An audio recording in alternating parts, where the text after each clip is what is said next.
Welcome to logical sect. Bihar में नीतीश कुमार को CM चुन लिया गया है, लेकिन जेडीयू और बीजेपी के बीच में स्पीकर के पद को लेकर के ठन गई है।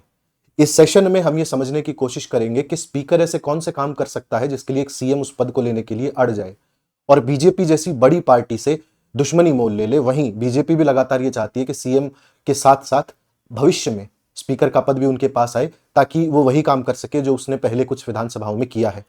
हम लॉजिकली समझने की कोशिश करेंगे कि क्या जो बीजेपी चाहती है वो करना संभव भी है या नहीं है। उससे पहले हमें बीजेपी का थोड़ा इतिहास समझना पड़ेगा, फिर हम अपनी बिहार की कहानी पर आएंगे और समझने की कोशिश करेंगे कि कौन से दांव और पैतरे बीजेपी खेल सकती है और कैसे नीतीश कुमार एक एक करके उनका जवाब देते जा रहे हैं और अभी तक तो फिलहाल बीजेपी की पकड़ में नहीं आए हैं।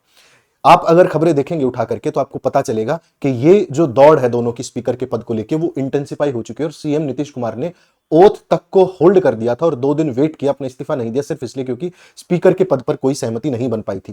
पहले हमें महाराष्ट्र का केस समझना पड़ेगा, तभी हम बिहार की पिक्चर को और स्पीकर के पद की इंपॉर्टेंस को समझ पाएंगे। महाराष्ट्र में क्या हुआ था, 2019 से महाराष्ट्र में सरकार चल रही थी जिसे उद्धव ठाकरे और शरद पवार की पार्टी मिलकर के चला रहे थे, लेकिन 2022 में बीजेपी ने एक चाल चली वहां पर और एनसीपी से अजीत पवार को निकाल लिया और शिवसेना से एकनाथ शिंदे को निकाल करके अपने गुट में शामिल कर लिया। ये दोनों ब्लॉक्स जाकर के गुजरात बैठ गए और उन्होंने दावा किया कि हम ही असली शिवसेना है और हम ही असली एनसीपी है और शरद पवार और उद्धव ठाकरे दरअसल इन पार्टियों के मालिक नहीं है, बल्कि वो इलेक्टेड रिप्रेजेंटेटिव्स थे और इलेक्टेड कार्यकारी अध्यक्ष के तौर पर काम कर रहे थे। इसलिए हम ही जो टूट करके उस पार्टी से आए हैं वो असली शिवसेना और एनसीपी है। ऐसे करीब 40 व्यक्ति बाहर निकले शिवसेना से जो एकनाथ शिंदे के नेतृत्व में गुजरात जाकर के बैठ गए थे।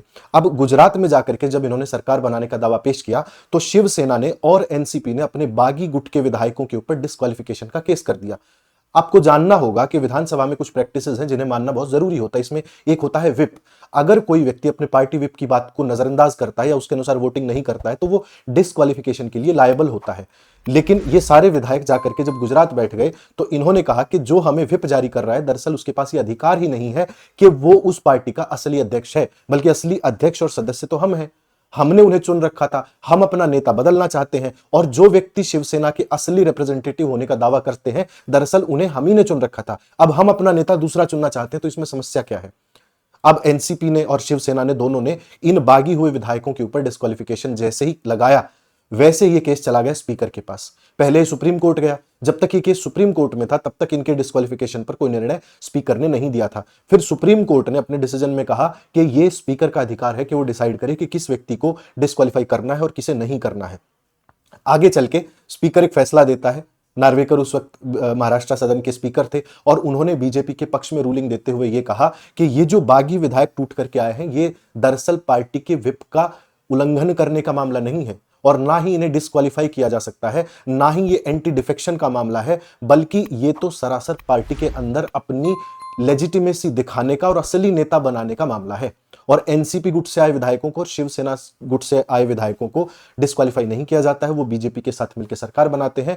और शिवसेना गुट से टूट करके आए व्यक्ति जो बाकी 40 विधायकों को तोड़ करके लाए थे, एकनाथ शिंदे को सीएम बना दिया जाता है। हालांकि जब बाद में महाराष्ट्र में इलेक्शंस होते हैं तो उन्हें एकनाथ शिंदे को डिमोटिवेट करके डिप्टी सीएम बना दिया गया और अब फिलहाल उनकी स्थिति यह है कि जो उनके गुट के विधायक हैं उनको तोड़ करके बीजेपी में शामिल करने की बात चल रही है। तो बेसिकली एकनाथ शिंदे को डंप कर दिया जाएगा महाराष्ट्र में बीजेपी के द्वारा, क्योंकि उनका काम हो चुका है। अब इस स्थिति को आप समझिए बिहार के नजरिए से। बिहार के जो रिजल्ट्स आए वो बहुत ज्यादा मोटिवेटिंग नहीं है। बिहार के रिजल्ट्स आप अगर देखेंगे तो यहां 89 सीट्स बीजेपी को हैं, 85 जेडीयू को हैं और आरजेडी और आईएनसी को अगर आप निकाल दें तो रामविलास पासवान की पार्टी के पास 19 है। तो अगर आप इन दोनों को जोड़ेंगे प्लस उसमें एआईएमआईएम के और हम के 5 को जोड़ लेंगे तो बीजेपी आसानी से सरकार बना सकती है। या एक काम और भी कर सकती है, बीजेपी जेडीयू के विधायकों को तोड़ सकती है। 85 में से अगर 2/3 को तोड़ लिया जाए या कम को भी तोड़ा जाए, उसके बावजूद भी महाराष्ट्र के केस को सिंपली अप्लाई किया जा सकता है। अगर यहां से 30-40 विधायक टूट करके बीजेपी के साथ मिलते हैं तो ये अधिकार स्पीकर का होगा कि वो ये डिसाइड करे कि ये एंटी डिफेक्शन का मामला है या ये पार्टी में अपने अधिकार की बात उठाने का मामला है। अब अगर आप इसे समझेंगे तो पार्टी टूटने का खतरा, बीजेपी के द्वारा बिहार में नीतीश कुमार की लेगेसी को अपनाए जाने का खतरा और नीतीश कुमार के बाद जेडीयू को खत्म करने का इरादा बीजेपी का है, जिसे नीतीश कुमार भांप गए हैं अच्छी तरीके से। इसीलिए वो नहीं चाहते कि स्पीकर का पद बीजेपी को दे दिया जाए। अगर यह पद बीजेपी के पास रहा तो शायद स्पीकर रूलिंग देगा बीजेपी के फेवर में। लेकिन अगर स्पीकर जेडीयू का रहा तो नीतीश कुमार जैसा चाहेंगे वैसा स्पीकर करेंगे, अपने किसी विश्वस्त आदमी को वहां बैठाएंगे, अपनी पार्टी टूटने से बचा सकते हैं। और भविष्य में जो विश्लेषक है उनका यह कहना है कि नीतीश कुमार अपनी पार्टी की लेगेसी अपने बेटे को ट्रांसफर करने वाले हैं, क्योंकि बीजेपी ने नीतीश कुमार से उनका एग्जिट प्लान पूछ लिया है कि नीतीश कुमार 6 महीना सीएम रहेंगे या 1 साल सीएम रहेंगे, उसके बाद उन्हें अपनी कुर्सी छोड़नी पड़ेगी। और जब वो कुर्सी छोड़ेंगे तो किसे सौंपेंगे, ये अधिकार नीतीश कुमार का है। अब स्वाभाविक सी बात है कि बीजेपी चाहेगी कि जब नीतीश कुमार सत्ता से उतरे तो ये कुर्सी उनके पाले में चली जाए, जो उनकी बहुत लंबी महत्वाकांक्षा रही है बिहार में अपना सीएम बनाने की, उसको पूरा कर लें। लेकिन वहीं नीतीश कुमार भी चाहेंगे कि ये कुर्सी उनके किसी व्यक्ति के पास रहे, चाहे उनके किसी विश्वस्त के पास रहे या उनके खुद बेटे के पास रहे, जिसको लेकर के पार्टी में किसी प्रकार की कोई दखलंदाजी नहीं की जा सकती और सभी उन्हें अपना नेता चुनने के लिए आगे आ जाएंगे। तो नीतीश कुमार ये कैसे करेंगे जब स्पीकर उनका रहेगा? तो ये जो 85 की संख्या है, इसमें आगे चल के जो कॉम्बिनेशन बनेंगे तो शायद आरजेडी के साथ या एआईएमआईएम उनके साथ आए, कांग्रेस आए, या रामविलास पासवान की पार्टी को तोड़ करके उसके कुछ विधायकों को अपने अंदर मिला ले जेडीयू, और बाद में स्पीकर से रूलिंग दिला ले कि ये विधायक दरअसल टूट करके आए हैं, एंटी डिफेक्शन का मामला नहीं है। तो अगर चिराग पासवान की पार्टी टूटती है और जेडीयू में आती है, क्योंकि इस 19 में से बहुत सारे ऐसे विधायक हैं जो पहले कभी ना कभी जेडीयू में रह चुके हैं, तो इस 19 में से कुछ संख्या 85 में जुड़ेगी और आरजेडी और कांग्रेस अगर एआईएमआईएम के साथ मिलते हैं तो वो सरकार बना सकते हैं और बीजेपी की आवश्यकता नहीं रहेगी। और अगले इलेक्शंस में क्या हो क्या नहीं हो, इस बात को लेकर के बहुत सारा विश्लेषण किया जा सकता है, लेकिन अभी उसका कोई रेलेवेंस नहीं है। बीजेपी को बिहार से खत्म करने का प्लान अगर जेडीयू को और नीतीश कुमार को बनाना है और उसे लागू करना है तो इसके लिए स्पीकर का पद रहना बहुत जरूरी है, क्योंकि जब बिहार में पार्टियां टूटेंगी तो वो पार्टी टूटना जायज है या नाजायज है, इसका फैसला स्पीकर को ही करना होता है।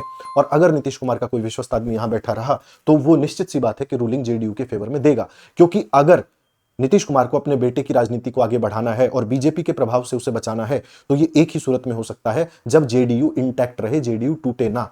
अगर जेडीयू टूट जाती है नीतीश कुमार के पद से उतरते ही, तो उनके बेटे के लिए राजनीति बहुत मुश्किल हो जाएगी, वो स्थापित नहीं कर पाएंगे। और नीतीश कुमार को याद रखिए कि हटाना इतना आसान नहीं है। अगर एक बार वो सीएम बन गए तो दोबारा वो कब हटेंगे, कब इस्तीफा देंगे, ये उनकी जिम्मेदारी है और उनके विवेक पर है और उनकी संख्या बल पर है। क्योंकि या तो आपको अविश्वास प्रस्ताव लाना पड़ेगा उन्हें हटाने के लिए, और अगर वो अविश्वास प्रस्ताव बीजेपी लेकर के आती है तो नीतीश कुमार दूसरे पाले के साथ जाकर के अपनी सरकार बना सकते हैं, क्योंकि जब 1 साल वो सीएम रह जाएंगे तो इस 19 के संख्या बल को तोड़ने की कोशिश करेंगे और आरजेडी को भी अपने साथ लाने की कोशिश करेंगे, ताकि बीजेपी को सत्ता से दूर रखा जा सके। और साथ ही उनकी कोशिश रहेगी कि दिल्ली को लगातार चेक एंड मेट किया जा सके, क्योंकि दिल्ली अभी फिलहाल नीतीश कुमार की बैसाखियों पर बैठी हुई है और दिल्ली का लगातार यह प्लान था कि नीतीश कुमार को अपदस्थ करके जो उनके सांसद हैं उनको अपने साथ मिला लिया जाए और जेडीयू को बिहार में भी तोड़ दिया जाए और नीतीश कुमार की लेगेसी को पूरी तरीके से अपना लिया जाए। ये जो पावर्स हैं और ये जो कारनामे हैं जो स्पीकर कर सकता है, इसी वजह से इस पद को लेकर के बहुत ज्यादा दौड़ दोनों पार्टीज में लगी हुई थी।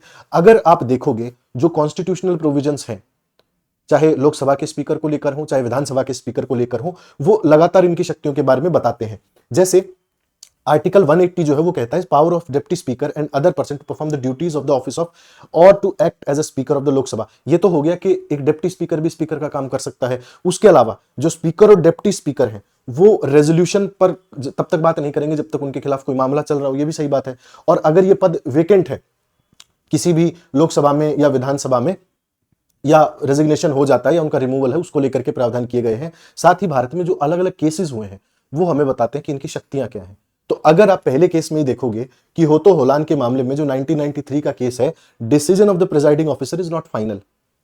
महाराष्ट्र में भी ऐसा ही हुआ, स्पीकर का फैसला फाइनल नहीं था, लेकिन सुप्रीम कोर्ट ने कह दिया कि हां आप डिसाइड कर सकते हैं, तब स्पीकर ने डिसाइड कर लिया। और अब चूंकि सुप्रीम कोर्ट ये कह चुका है कि डिस्क्वालिफिकेशन का अंतिम फैसला स्पीकर के हाथ में होता है महाराष्ट्र वाले केस में, ये जो 2023 में केस हुआ था ना सुप्रीम कोर्ट का, Subhash Desai principal secretary versus governor of Maharashtra case, इसमें महाराष्ट्र असेंबली को डायरेक्ट किया गया था कि वो एक लिमिटेड टाइम फ्रेम में बताए कि ये इनको डिस्क्वालीफाई किया जाना चाहिए, नहीं किया जाना चाहिए। उसके 3 महीने की टाइमलाइन भी डिसाइड की गई थी, लेकिन अंतिम फैसला डिस्क्वालिफिकेशन का स्पीकर के पास ही रहेगा।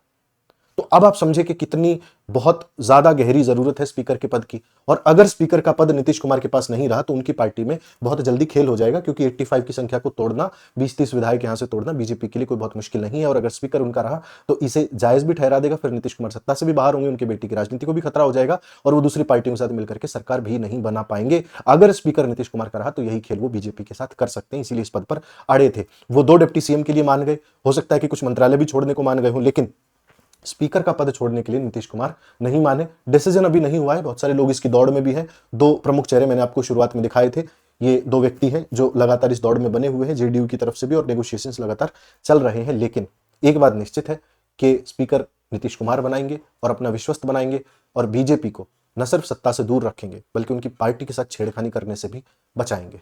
अगर आप यहाँ तक ये वीडियो देख चुके हैं तो I would request you all के सब्सक्राइब करके जाएं, और अगर आपको ये विचार पसंद आया हो तो इसे लाइक और अपने विचार साझा करके ज़रूर आगे बढ़ाएं। आपसे किसी दूसरे सेशन में मिलते हैं। बहुत बहुत धन्यवाद।